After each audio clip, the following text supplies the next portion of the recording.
What's up? What's happening? Big K Beezy, Big K Beezy. Now I know when I was talking about the thugger motherfucker little situation that was going on with him, allegedly coming out as a snitch or whatever have you. A lot of these people was making these cases. You know, there was raining on the parade of Gunna and all these other situations, and I'm like, we're gonna talk about it ever since this stuff has come out, and stuff is still coming out about Thugger, you know, switching up on his mans and doing all this and that and that and this. So we still got some things to talk about, to haha and kiki about. So we got like situations, and especially this probably changed, but we had situations like this one. Southside, who's a well-known producer, says Young Thug friendship can't bring him to work with Gunna. Well, now that Thugger out here allegedly tattletaling, I want to know what Thugger's friendship will do with you in the streets. What is that going to do? But anyways, Gunna and Young Thug's relationship is essentially over, and it's causing people to choose sides like trap producer Southside. Young Thug and Gunna, which honestly, at the end of the day, if we're going to look at this Pee Wee Roscoe situation, when Pee Wee Roscoe did what he did to Lil Wayne Tour Bus or whatever have you, allegedly, and Thugger was caught in there and he said what he said, then we got to look, hey, just like when Gunna was like, hey, you took the alpha plea, you ain't snitch on none of y'all, he ain't take the stand to none of y'all, then we really just got to look at this as a spade. Because, see, the thing with Thug is he was sitting here tweeting and deleting like, oh, Gunna's alright, this and that, whatever have you, Gunna, we ain't friends, and he doing this little tough talk and was upset and all this other bullshit. But you was over there, you did the same thing a couple years ago. So only when it involves you, you really upset. But beforehand, when you was doing that to your main man, Pee Wee Roscoe as well. Now, we found out some more shit, especially there was a leaked call with 21 Savage and Young Thug that we're probably going to have a whole separate video talking about. So, I'm not trying to give everything in that conversation out here, or else I don't got a video to me. But, yeah, you just mad that it affected you, because allegedly and potentially, when that could have affected Pee Wee Roscoe, you was like, oh, I'll just hold that down or whatever. So, now with other niggas, because if I'm... what's my nigga name? If I'm Southside, hey, Gunna hot right now. You might as well go do the beef for the nigga. But anyways, Gunna and Young Thug's beef is an unfortunate reality in today's hip-hop landscape. By the way, I miss Baby and Young Thug. Lil Baby and Gunna collab. I miss that shit. But anyways, it is for a couple of reasons. For one, just seeing two former friends at odds is disheartening. It also robs the community of any potential hit collaborations. The soon-to-be former, isn't he already former? Because the album dropped. While so label mates had several winning joints together, such as, I did not know that. Oh yeah, I remember that song, Lesbian. Okay, Hot and Dollars on My Head are just a few. But making this rift even more disruptive is the fact that it's essentially forcing friends in their circles to pick sides. There's already enough division amongst fans.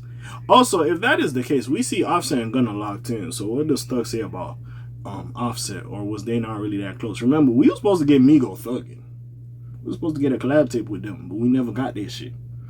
So anyways, besides the point. Sadly, the same thing is happening here, only it's more impactful. During an episode of Drink Champs, multi-platinum Atlanta producer Southside revealed that he can no longer work with Gunna because of his deeper connection with Thug. In a clip of the interview caught by DJ Academics, Nori asked the 808 Mafia CEO if he would make a beat for his Poochie Down collaborator at this moment in time. Unfortunately, it won't be happening, and maybe not ever going forward. I ain't making no beats for him, he said bluntly. Right is right, wrong is wrong. I'm a street inward at the end of the day. Slime, Young Thug, been my friend. Like I made Danny Glover for him, referencing one of Thug's earliest hits. That song landed on a joint tape with Bloody J called Black Portland back in 2013. Southside continues, it's been friend when he ain't have teeth in it. That's been a friend when he ain't have teeth in his mouth. He was signed to Gucci Mane at first, so that's been my friend for a long time, so I can never go against what he say. Nori then tried to pry a bit more, asking the beatmaker if he thinks Gunna violated street code, presumably. However, Southside didn't want to get in the middle of that. He's like, I don't really want to, because I feel like that's they-ish. However, he did admit that streetwise, he wouldn't have did what Gunna did. The Pushin P hitmaker took a plea back in December of 2022, which released him from jail and the sprawling federal case against the label and his boss. While he remained firm that he didn't cooperate with the prosecutors, the internet and Thug viewed him in a very different light. The snitch allegations were still prevalent, but some folks have come around and support has been more frequent for the College Park native. However, even with this being the catalyst that terminated his relationship with Thug in many folks' eyes, it seems like the latter wasn't that close with him like we all thought. A snippet of his verse on Lil Baby's forthcoming album surfaced on it, and he rapped, "Only reason I effed with you, Gunna, it was cause of troop.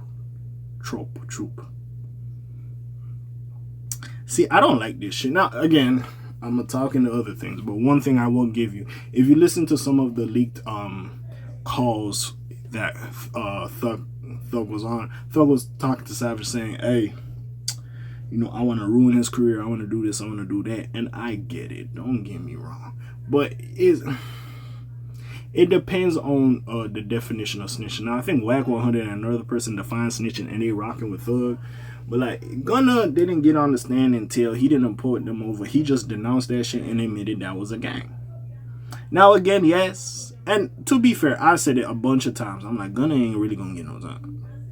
Gunna might get a year, maybe a year or two. He ain't really gonna get no time. He had like one count, and it was just being associated with niggas. So I was like, he ain't really gonna get much time, if any. But even still, it was what it was at the end of the day. And then we gonna find out some other stuff that allegedly, from the call, Young Thug brother also took a plea deal because that's his brother and he got love for his brother. He something along the lines of, hey, Thug told him to take that so he could go home. But Gunna don't get that same grade. So this shit is just on some other shit. And we see whether he told or he didn't tell. It is mucky waters. We don't really know what happened, but yeah. At this point, it's just looking very hypocritical. And if I'm Thug, hey, it's gonna be a long one, bro. You're gonna have to stand here and take a lot of this shit. But what do y'all think about what Southside said? I do get it. Yes, street niggas don't like snitches. I understand that or whatever have you. We seen Dirk, how he felt about it. We seen what Baby felt about it. But now, again, he ain't physically telling the nigga. But we'll see exactly what goes on with this shit. What do y'all think? Comments down below, links in the description. Besides that, friendly neighborhood K.A. signing off for today. Black TJ there while they're doing this thing. My name ring bells like Quasimodo. Hit like, subscribe. You trying a little bit more to herb, man. I'm gone. Shalom, peace, y'all. Gang. Alright.